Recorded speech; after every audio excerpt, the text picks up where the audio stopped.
And on behalf of all Americans, thank you for getting rid of that ridiculous red card. Obviously, as a U.S. supporter, I'm quite happy with it, but definitely understand the other side and how it's pretty unprecedented. It just makes a mockery of the whole tournament.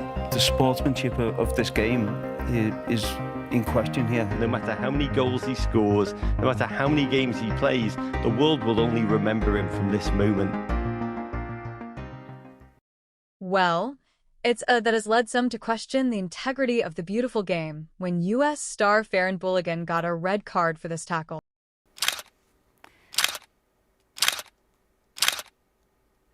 And the rules meant that he should have missed the following game against Belgium in a shock decision football's governing body. It's delighted U.S. football fans, including President Trump, but it's dismayed others. We look at the questions that FIFA are facing, the impact Balogun could have on the pitch, and what it could mean for the sport. So, what do we know about Donald Trump's involvement? We'll let the president explain it himself. All I did, I asked for a review because I didn't think it was a foul.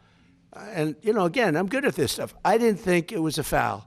I thought it was two great athletes that crashed into each other and got entangled. That was not a guy punching somebody in the face or anything that, you know, would be different.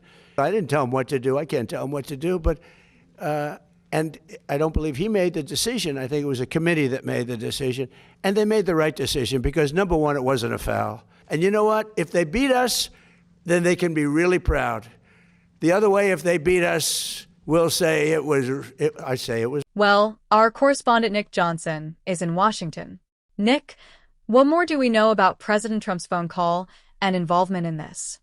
What more do we know about President Trump's phone call and involvement in this?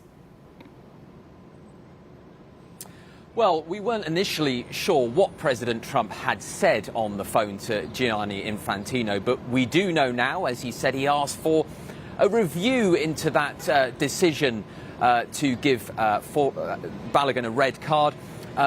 We weren't initially sure whether President Trump had directed FIFA to overturn that decision, but what he did say was he asked Gianni Infantino to review that decision. But what this leaves, one of the football players there mentioned that this leaves a bad taste in the mouth, and it just suggests what sort of involvement leaders of countries around the world can have in future football games should they dislike a decision taken by a referee. Footballing boss has been in the Oval Office on multiple occasions. Here he is, letting the president hold the World Cup trophy. Famously, Gianni Infantino also awarded Donald Trump a special peace prize. Mr. President, this is your prize, this is your peace prize. There is also a beautiful medal for you that you can wear everywhere you want to go.